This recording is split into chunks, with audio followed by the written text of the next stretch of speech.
Hello, ladies and gentlemen. My name is Paz Azparren-Legarre. I am a research associate at the Public University of Navarra in Spain, and I am going to present a study which is titled Inclusive Education or How to Avoid Discrimination in the EFL Classroom.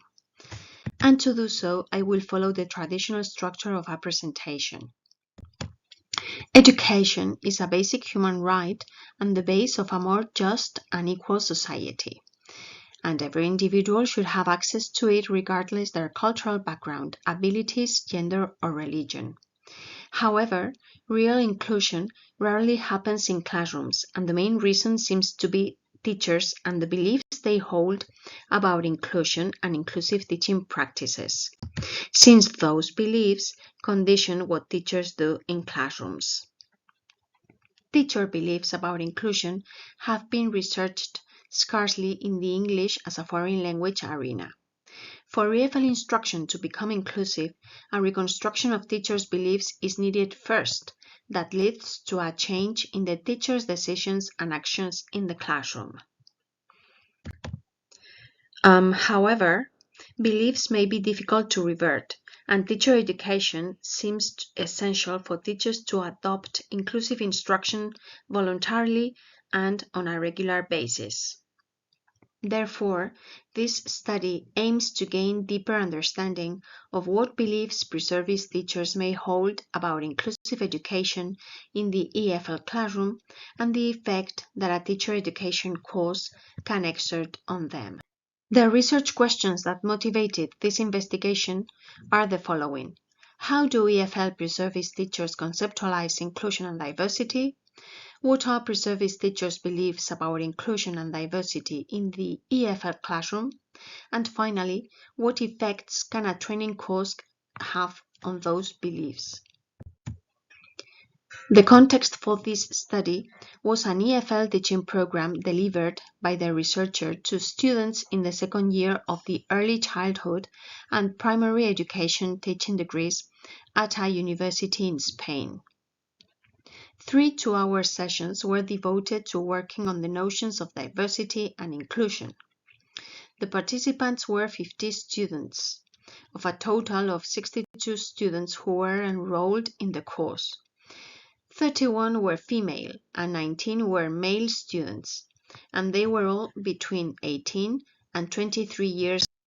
A questionnaire that delved about the participants' beliefs regarding inclusion and diversity in the EFL classroom was passed before and after the training sessions took place.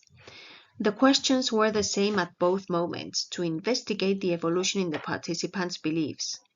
5 questions inquired participants about diversity, whereas 10 questions delved about inclusion and inclusive teaching practices in the EFL classroom. Data analysis was quantitative. First of all, questionnaires were computed, and then participants' comments were organized and coded into 2 main themes and 3 sub-themes. The first main theme was EFL pre-service teachers' conceptualization of inclusion and diversity. The second main theme, EFL pre-service teachers' beliefs about inclusion and diversity, included 3 sub-themes, which were challenges and opportunities of working with diverse pupils, previous learning experiences regarding inclusion and diversity, and finally, inclusive teaching practices in the EFL classroom. Results of the first theme showed an evolution in the way participants perceived inclusion and diversity before and after the training sessions. Before the training, participants did not know what diversity referred to and were unable to provide an answer. And they also considered that diversity referred only to disabilities and learning difficulties that some pupils in the classroom may have. However, after the training, results were homogeneous and all the participants were able to conceptualize inclusion and diversity as the differences that we can see in the classroom. All pupils are different, with different abilities, capacities, or cultural backgrounds, and we, as teachers, need to attend them all and integrate everybody in the learning process. Now, let's move on to the second main theme, EFL pre-service teachers' beliefs about inclusion and diversity. Results of the first Sub-theme, Challenges and Opportunities of Working with Diverse Pupils, showed an evolution before and after the training. Before the training, participants considered not compromising the level of the subject very difficult. And they also considered that it was very difficult not to make diverse pupils feel different in the teaching process.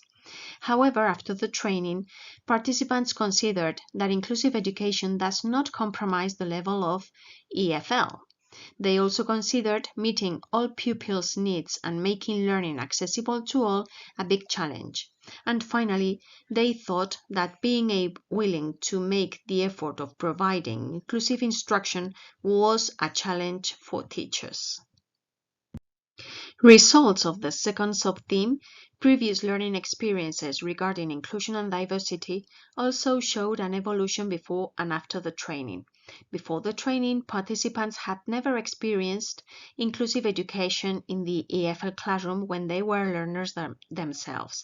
Therefore, they would simply replicate what their own teachers did in the absence of awareness of what diversity and inclusion are. However, after the training, participants were unanimous at considering that their teachers did not implement inclusive teaching practices. In addition to this, they commented that they would not replicate their own teachers' teaching practices when they became EFL teachers themselves in the future.